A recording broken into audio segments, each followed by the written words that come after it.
Hey, Warrior Saints. Glad to have you beautiful people with us as we continue our conversation from yesterday. We in America, as much as we might want to say that Christians are persecuted and all of this stuff, we are not. We do not face this message of hope, or we do not face what they were facing within this story. We are not facing what the people in the Middle East are currently facing, specifically in Syria and all over the place, Yeah. right? We're not dealing with that stuff. We're very blessed, for We're sure. very blessed, but the message of hope remains the same for Yeah. all of us. So let's shift. You bring up a great topic. I mean, we went through it all in Revelation. Like I said, they can get, if you want the full teaching on it, which forgive me for sounding arrogant, we did great work. It was one of our best. So you can find it at warriorsaints.org, get understanding the Bible, because we go through the whole book, right? And in much greater detail.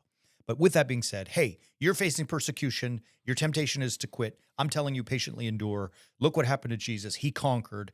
And if you do, you will likewise conquer and be at the throne, around the throne of God. That's what Revelation is telling them. That's what it's for, right? So with that being said, you are right that we are lucky in America, most of the Western world, that we are free to speak our minds about our faith. However, we do have, so we are not all facing real full martyrdom on a day-to-day basis. It could certainly happen. We have seen it happen, right? Like I know there was that shooting, I forgot the name of the school. Oh, and in Colorado years and years ago, Columbine, years and years. Can you imagine?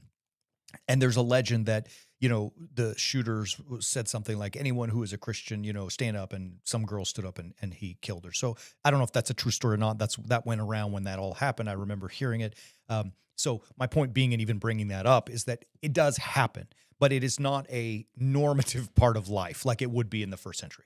So with that being said, kind of as a, off to the side, we still are called to witness.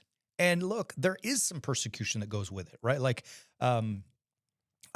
last week I was traveling home on a plane, and not to be silly, but I tell the story. I pulled out my Bible to read. It was a 2-hour flight. I was coming back from San Fran here to where we live, and let's read Romans. I don't know. I just had it, and nobody said anything to me, but people looked at it funny. You know what I mean? So I know that's not a big persecution. It didn't cause any, sweat off my back. But my point being that being a Christian in 21st century North America is awesome.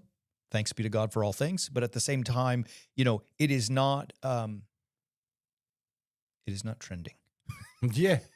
Like there are people who, we see it in the commentary on our thread, our social platform, right? There are people out there who they take licks at us all the time. You know what I mean? You guys are dumb. And that kind of stuff is out there. Here's another one. And then I'm going to turn it loose to maybe some practical ideas. When we go to dinner publicly as a family, and we know that as Orthodox Christians, our responsibility and our desire is, before we take one bite of the meal, that we pray and thank God for that meal. Yeah. And yet, how many of us do it? Yeah. Or, sneak our cross in, right? So that people don't see us and make fun of us. In some sense, it's stupid, but it's a real thing that testifies to our frame of mind, i.e., or re martyrdom. Yeah. Gets weird. Yeah. Gets weird. And then you throw on silly shirts like this that really make it clear what you're doing, and you get people you get weird looks. Yeah. I almost laugh at it sometimes because, I might be walking around in a clergy shirt and be with my kids, and you get some weird looks. Or you show up in a clergy shirt at their school. Yeah. Woo. Yeah, no, I remember. Yeah, it's great. Yeah, absolutely. But it's not the same kind. It's not really persecution in my estimation. But it's something. It's people are uncomfortable. But I've come to wonder how much of that discomfort is that they're uncomfortable with me, or are they uncomfortable with something inside of them that is making them feel weird? Like, do they not go to church anymore? Yeah. Did they have a bad experience? Did they reject church? Do they feel like they have some type of yearning to go back, and now they don't know how? And then here I walk in with my clergy shirt, and all of a sudden they're visibly presented with Yeah. with that in front of them. Yeah. It exposes their own fears. Yeah. Yeah, for sure. And those things are real. There's a lot there. And, people who say, a lot of the really angry ones are, I used to go to church Mm-hmm. and, then I saw the light. So maybe there's something did happen to them. But it really, as I see it, it's not about them. I can't control them or their Yeah. thoughts. My focus has to be on me.